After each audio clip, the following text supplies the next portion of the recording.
میرا سر آسمان کو چھو رہا ہے۔ السلام علیکم ناظرین، میں ہوں مدثر اور آج ہم وزڈم کارنر میں ایک ایسی شخصیت کے ساتھ موجود ہیں جو بہاولپور کی شان ہے، نہ صرف بہاولپور کی بلکہ گوادر کی شان ہے۔ انہیں جہاں نثر لکھنے میں مہارت دامہ حاصل ہے، وہاں شاعری کے بھی روشن سوال ہے۔ ان کی غیر منقول شاعری کی بات ہو یا غزل کی بات ہو یا آزاد نظم کی بات ہو، ہر ایک میں وہ مہارت دامہ رکھتے ہیں۔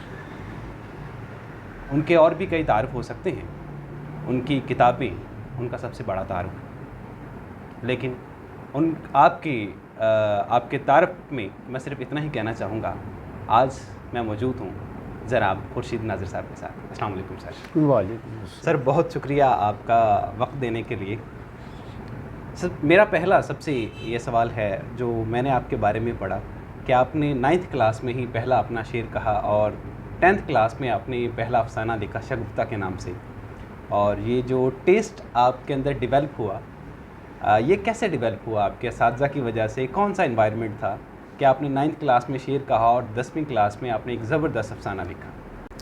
بسم اللہ الرحمن الرحیم۔ سب سے پہلے میں آپ کا شکریہ ادا کرتا ہوں کہ آپ نے اتنے موقر فورم پر مجھے بلایا، اور میں خاص طور پر زاہد علی خان صاحب کا شکریہ ادا کرتا ہوں جو میرے چھوٹے بھائیوں کی طرح ہیں، انہوں نے مجھے عزت بخشی۔ میں آپ کی محبت کا بھی اعتراف کرتا ہوں۔ قصہ یہ ہے کہ جب کوئی شاعر بنتا ہے یا ادیب بنتا ہے تو اس کا کوئی نہ کوئی پس منظر ضرور ہوتا ہے۔ جی، مجھے ایک بات بتاتے ہوئے بہت افسوس ہوتا ہے، ہمیشہ میں بڑا دکھی ہوتا ہوں کہ میرے والد گرامی ایک ایسے انسان تھے کہ جنہیں ہزاروں اشعار یاد تھے۔ یہ جو بہاولپور گلزار صادق ہے، جہاں مسجد بنی ہوئی ہے، یہاں پر ہماری بستی ہوتی تھی، اور ہم جب یہاں سے پڑھنے کے لیے شہر کے اندر جاتے تھے تو لوگ کہتے تھے کہ یہ گاؤں سے آئے۔ اچھا۔ اور یہاں ہمارا گھر سب سے بڑا گھر شمار ہوتا تھا، کیونکہ میرے والد صاحب بہت پڑھے لکھے آدمی تھے، اور وہاں جتنے ہماری بستی کے لوگ تھے، اگر کوئی انہیں مسائل ہوتے تھے تو اللہ تعالیٰ نے انہیں توفیق دے رکھی تھی کہ وہ اسے حل کرا دیتے تھے۔ ہمارے گھر کا ماحول یوں تھا کہ رات کو اگر سردیوں میں ہم چولہے پر بیٹھتے، یہ میں نے اپنے سفر نامہ حج کیے ابتدائیے میں یہ باتیں لکھی ہیں، تو جناب وہاں بیٹھ کے ہم باتیں کرتے، اور خواجہ غلام فرید خاص طور پر ہمارا پسندیدہ موضوع ہوتا۔ کیا بات ہے۔ تو ایک دن والد صاحب نے ایک شعر سنایا، سرائکی کا شعر تھا، کت رہ گئے او جھگڑے جھیڑے، کت رہ گئے او کھیڑے بھیڑے۔ میں نے کہا بابا یہ شعر تو غلط ہے۔ اچھا۔ کہنے کہ کیا کہہ رہا ہے بھائی تو؟ میں نے کہا جی بابا یہ شعر غلط ہے، اس کا قافیہ غلط ہے۔ میرا ذاتی خیال ہے کہ خواجہ صاحب نے کہا ہوگا کت رہ گئے او جھگڑے جھیڑے، کت رہ گئے او بھیڑے کھیڑے۔ جھیڑے اور کھیڑے کا تو قافیہ ہو سکتا ہے، جھیڑے اور بھیڑے کا قافیہ نہیں ہو سکتا۔ تو انہوں نے میری طرف دیکھا اور مجھے کہا بیٹا محسوس ہوتا ہے تو کچھ نہ کچھ اس میدان میں کرے گا۔ تو اس سے پہلے چھوٹی چھوٹی نظمیں، اور یہ جس میں مجھے نہیں پتا کہ وہ وزن میں ہوتی تھی یا نہیں ہوتی تھی، لیکن مجھے یہ پتا ہے کہ کلاس میں جب میں وہ پڑھتا تھا تو اسے پسند کیا جاتا تھا۔ جی۔ تو وہاں سے اب اساتذہ نے مجھے اپریشیٹ کیا کہ جناب تو بھائی بڑی اچھی شاعری کرتا ہے۔ تو وہاں سے یہ کام شروع ہوا۔ افسانہ بھی میں نے اسی زمانے میں لکھا اور جو کالج میگزین میں باقاعدہ چھپا۔ تو اس طرح سے میرا آغاز ہوا۔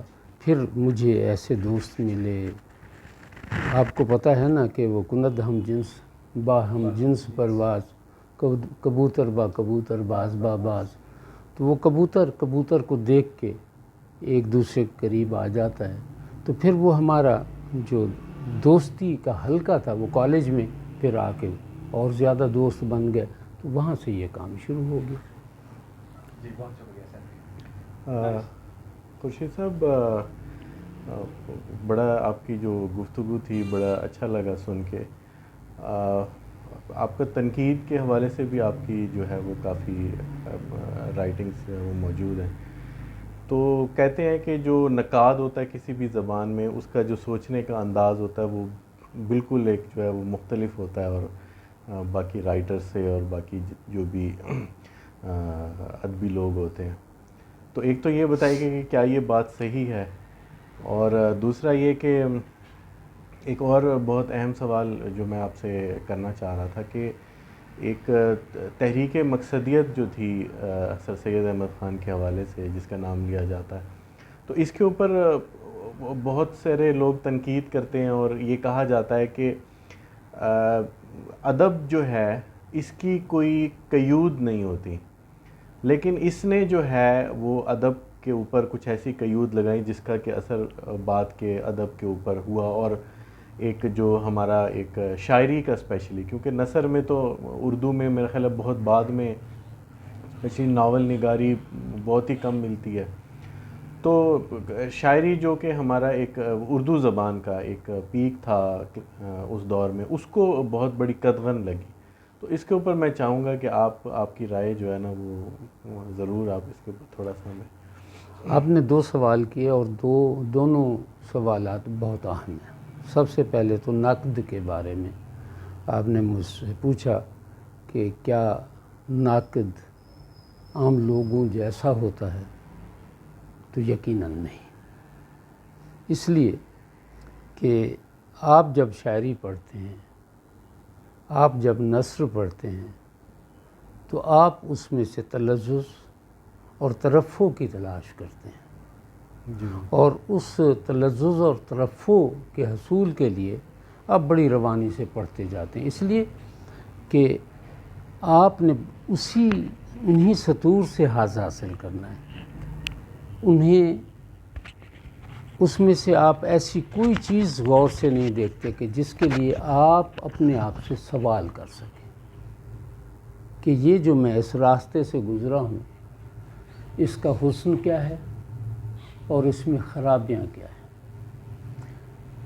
عام آدمی اور نقاد کا بنیادی فرق یہی ہے کہ وہ جب چل رہا ہوتا ہے تو وہ دیکھ رہا ہوتا ہے کہ یہ میں جو سفر کرنے جا رہا ہوں اس میں کیا ہے، پھر جب ایک مشق ہو جاتی ہے تو پھر اس تحریر کی خامیاں اچھائیاں خود بلا کر کہتی ہیں کہ یہ خامی ہے اور یہ کوتاہی ہے۔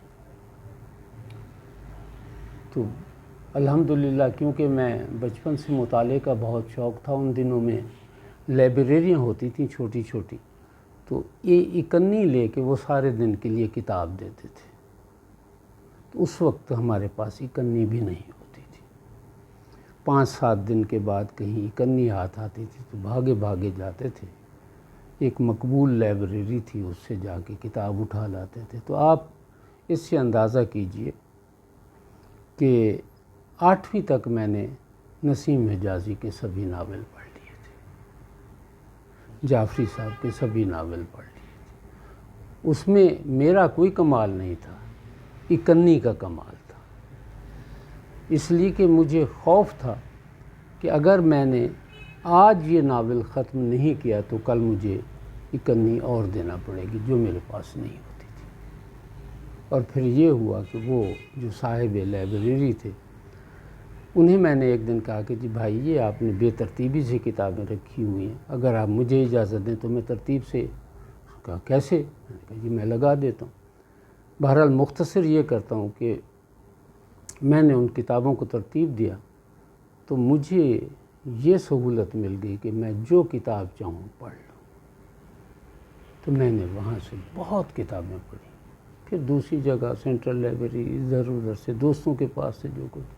تو اس کی وجہ سے جب آپ کے پاس مطالعے کا پس منظر ہو تو آپ کے سامنے سبھی چیزیں روشن ہوتی چلی جاتی ہیں.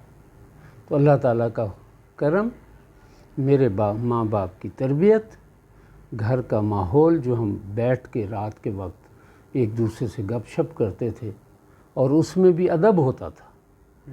ایک بات میں چھوٹی سی کرتا چلوں کہ میرے والد گرامی، ہم 3 بھائی تھے جو پڑھتے تھے، تو کہتے تھے کہ بھی مضمون نویسی کا مقابلہ ہے، جو جیتے گا اسے فرسٹ آئے گا وہ 1 روپیہ، دوسرے نمبر پر 8 آنے اور تیسرے نمبر پر 4 آنے. تو اکثر میں جیت جاتا تھا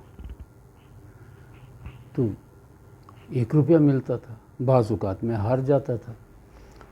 میں نے ایک دفعہ جب میں ہار جاتا تھا تو مجھے والد صاحب اکیلے میں بلاتے کہ خورشید مضمون تیرا ہی سب سے اچھا تھا، لیکن تیرے بڑے بھائی ہیں. چلو میں نے انہیں دے دیا تو یہ لے. بعد میں پتہ چلا کہ والد گرامی سب کو 1-1 روپیہ دیتے تھے. کیا بات ہے. تو اس نے میری جو تربیت کی، جو غلطیاں تھیں فارسی کے وہ بہت زیادہ ماہر تھے، نقد بھی وہیں سے کہ یہ اچھا ہے یہ برا ہے، تو وہیں سے اللہ تعالیٰ نے شعور بخشا. بعد میں ظاہر ہے کہ میری کتاب جو کلام فرید اور مغرب کے تنقیدی رویے ہیں، اس پر مجھے 7 سالہ خواجہ فرید ایوارڈ اسلامی یونیورسٹی نے دیا. ایک کتاب اسی کے دیباچے میں نے لکھا کہ یہ نہ سمجھا جائے کہ خواجہ غلام فرید کے کلام میں خامیاں نہیں ہیں. اور یہ ایسی بات تھی جو سرائیکی وسیب کے سامنے کہہ دینا بڑے دل گردے کی بات تھی. میں نے لکھ دیا. تو جب بھی مجھے موقع ملا میں ان کے خامیوں پر بھی کتاب لکھوں گا. یہاں آپ کو اس کتاب میں ان کی خامیاں اس لیے نہیں نظر آئیں گی کہ مغرب کے تنقیدی رویوں کے میری اس کتاب کا نام ہے کلام فرید اور مغرب کے تنقیدی رویے. تو اس میں نے 10 بڑے کریٹکس جو تھے انگریزی کے، تو ان کی جو فن شاعری کے بارے میں خیالات تھے انہیں سامنے رکھ کر میں نے خواجہ غلام فرید کے کلام کو پرکھا تھا، اور یہ اپنی نوعیت کی پہلی کتاب تھی. تو وہاں پر تو جو ہمارے یہاں چھوٹی چھوٹی بات پر جو جنگیں چھڑ جاتی ہیں لفظوں کی، وہاں ان چیزوں کا کوئی پتہ ہی نہیں ہوتا. اس لیے میرے دل میں تھا کہ میں لکھوں گا. تو بعد میں نے جو دوسری کتاب لکھی فرید کی کافیوں میں قوافی کا فنی جائزہ، اور اسے میں نے کوئی 250-300 صفحات میں جتنی ان کی کافیوں میں غلطیاں تھیں کافیوں کی میں نے وہ ساری اس میں رکھی. تو وہ جو مطالعہ تھا، کچھ لوگ ایسے مل گئے تو اس سے میرا جو شعری شعور بھی اچھا ہونے لگا اور تنقیدی شعور بھی اچھا ہونے لگا. میں خود کہہ رہا ہوں کہ میں بہت توجہ سے ایک ایک چیز کو دیکھتا تھا.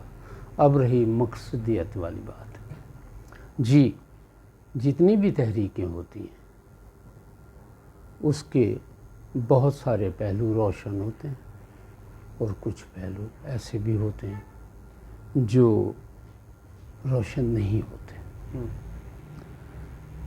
جہاں تک سر سید کی مقصدیت، اور ایک بات اور بھی ہے کہ جو بانی ہوتا ہے کسی تحریک کا وہ کبھی یہ سوچ کر تحریک شروع نہیں کرتا کہ اس کے کچھ منفی پہلو بھی ہیں. میں سر سید کے بارے میں اچھی رائے رکھتا ہوں. ممکن ہے کہ اس میں شاعری کو نقصان پہنچا ہو، لیکن میں یہ سمجھتا ہوں کہ جیسے میں نے پہلے بتایا کہ شاعری تو ایک بہتا ہوا دریا ہے، اسے کوئی چھوٹا موٹا بند تو روک نہیں سکتا. 5 سر سید پیدا ہو جائیں تب بھی شاعری رکنے والی نہیں ہے. ہاں ان کی وجہ سے اس بہاؤ میں قدرے وہ جو تمکنت تھی تھوڑی دیر کے لیے رکی، لیکن جیسے ہی رکی پھر وہ دریا رواں دواں ہو گیا. آپ کسی کے محاسن کو تلاش کرنا چاہیں تو پھر آپ اس کے جو عیب ہوتے ہیں وہ آپ سے مخفی ہو جاتے ہیں، اور اگر آپ کسی کے عیب تلاش کرنا چاہیں تو پھر آپ سے محاسن مخفی ہو جاتے ہیں۔ اگر ہم صرف سر سید احمد کو اس نقطہ نظر سے دیکھیں کہ انہوں نے شاعری کو نقصان، تو انہوں نے کسی چیز کو فائدہ بھی تو پہنچایا، ہمیں ان پہلوؤں کی طرف دیکھنا چاہیے، اور پھر یہ بھی ہے کہ کیا وہ فائدہ ان نقصانات سے زیادہ تھا یا کم تھا۔ بہرحال یہ میزان میں آپ کے ہاتھ میں دیتا ہوں کہ آپ کو اگر فائدہ زیادہ نظر آتا ہے تو ان کی تحریک مفید تھی، اگر فائدہ کم نظر آتا ہے تو مفید نہیں تھی۔ جی سر میرا جو اگلا کویسچن ہے وہ ادب کے حوالے سے دوبارہ، اور میرا تعلق چونکہ منچن آباد سے ہے، تو آپ سے پہلے بات ہوئی تو آپ نے منچن آباد کا ذکر کیا کہ آپ وہاں پہ رہے ہیں، اور میرے لیے یہ خوشی کی بات بھی ہے کہ منچن آباد جس شہر سے میں تعلق رکھتا ہوں اس کو آپ جیسی شخصیت خورشید ناظر کی قدم بوسی کا شرف حاصل ہے۔ سر آپ کی شاعری میں ایک یو ٹرن آپ کہہ لیں، یا ایک موڑ آیا، بدلاؤ آیا۔ غزل سے آپ جو ہے وہ اچانک آپ عشق حقیقی کی طرف آئے، اور آپ نے اس کے بعد جو کتب لکھی اس میں حسنت جمیع خصالہ، کشفت دجا بجمالہ اور اسماء الحسنہ پہ لکھی۔ سر یہ اچانک جو آپ بدلاؤ آیا ہے، اس کے پیچھے کوئی خاص ریزن تھی؟ ریزن تو تب پیدا ہوتی ہے جب اللہ کریم اور ان کے رسول عظیم کو یہ منظور اور قبول ہوتا ہے کہ کسی ایک شخص کو کسی کام کے لیے منتخب کرنا ہے، تو یقین کیجئے کہ وہ اس شخص کی تربیت کا بندوبست خود فرماتے ہیں۔ واہ کیا بات ہے! آپ جس شخص سے یا جس ہستی سے محبت کرنا چاہتے ہیں، اس کے جمال سے جب تک آپ روشناس نہیں ہوں گے، ان کے کمال سے جب تک آپ روشناس نہیں ہوں گے، ان کی مہربانیوں سے جب تک آپ روشناس نہیں ہوں گے، ان کی ہستی کی عظمت سے جب تک آپ روشناس نہیں ہوں گے، آپ ان کے پیچھے نہیں چل سکتے۔ میں بھی ایک عام سا انسان تھا، جیسے جوانی میں لوگ افسر جو ہوتے ہیں وہ کلب میں بیٹھ کے بیڈمنٹن بھی کھیل لیا، تاش بھی کھیل لی، چائے بھی پی لی، گپ شپ بھی کر لی، ادھر ادھر کی باتیں بھی کر لی۔ میں تنہا رہتا تھا وہاں منچن آباد، میرے بچے بہاولپور میں تھے۔ تو ایک رات میں کوئی تقریباً 12 ساڑھے 12 بجے واپس آیا، تھوڑی دیر جاگتا رہا اور پھر سو گیا۔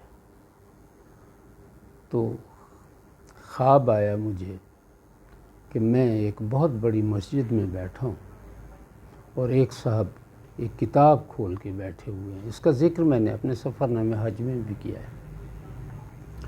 تو وہ مجھے سمجھا رہے ہیں کہ یہ چیز ہے، یہ چیز ہے، کہ اچانک وہ کھڑے ہو جاتے ہیں، حد ادب نبی اکرم تشریف لاتے ہیں۔ تو جیسے ہی انہوں نے یہ اعلان کیا، ظاہر ہے کہ میری کیا مجال تھی کہ میں نہ کھڑا ہوتا، میں کھڑا ہو گیا۔ بس ایک لمحے کے لیے میں نے دیکھا اور پھر گردن جھکا لی۔